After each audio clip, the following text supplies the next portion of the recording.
All right, guys, we're here today. We had some people that asked some questions about our fertilizer and what we're using and how much we're using on our fields. This is a grass hay field. There's a lot of orchard grass in here. There's also some balança clover, as you can tell in here. It kind of grows a little taller. This stuff was planted.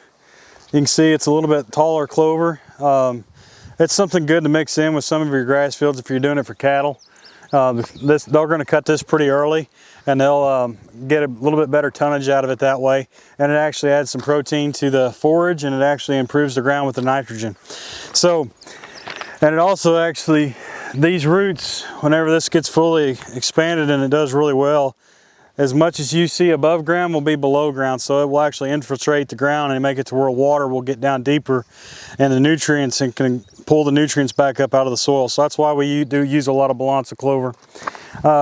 So that's some of the things we do. The big thing, I don't really care to tell people exactly what we're using, because it's a soil by soil basis. You can literally go from this field to 2 fields down, and it's completely different on what we're having to put down for those fields. Now granted, every one of these fields in the bottom are very similar, and so we spread the same fertilizer on all these bottom fields that are below our lodge. Our ridge fields they need a little bit more help. Their pH is a little lower. So we have to make sure we add a little bit of lime to that, as well as doing our natural, nitrogen, phosphorus, and potassium that we always do. So one of the things you can see, this is a soil report that we had done at our local co-op. You guys can have this done with Whitetail Institute or anybody. There's a lot of MFAs in Missouri. They do this. I think it's like $15 to $20 per test. I think it cost us $17. So what we found out is, as you can see, there's one of these that's really high. So our soil is naturally really high in magnesium, and so that's important for us to know. Well, we also spread lime out of our local quarry, not this past winter, but the winter prior, and it's naturally high in magnesium. That's why it's reading very high. Well, it ended up actually hurting us more than it probably did helping us, and that's why we started using liquid lime. It's because the magnesium is actually binding up some of our other nutrients, including our calcium or in our sulfur, and I think, even if I remember right, even a little bit of our potassium. But that's something that your local co-op or Whitetail Institute or a lot of these other places that can help you with. If you don't understand soil reports, just like us, where we understand enough about the soil that we know we need to manage our nutrients properly. So we're trying to make sure and get every field the best possible nutrients we can to provide the optimum growth. These are some of the better hay fields that the guy that comes in and cuts them, every year he's always talking about how thick they are, because this ground has been managed and starting to be managed properly, and it's going to only get better as time goes on. And 4 or 5 years from now, it's hard to say what this ground will produce. Right now it's probably producing, I think last year that they got 4 or 5 4x6 bales per acre, which was pretty good for this area last year, because we were kind of in a drought. So it was doing really well. So, and that's everything. Everything is going to be based off of your area, your soils, and everything like that. So you're going to have to work with your local co-op and what you need. And people are asking, well, what about for your grasses? Yes, they get more nitrogen. They're going to have more nitrogen put on because the grass will use up nitrogen.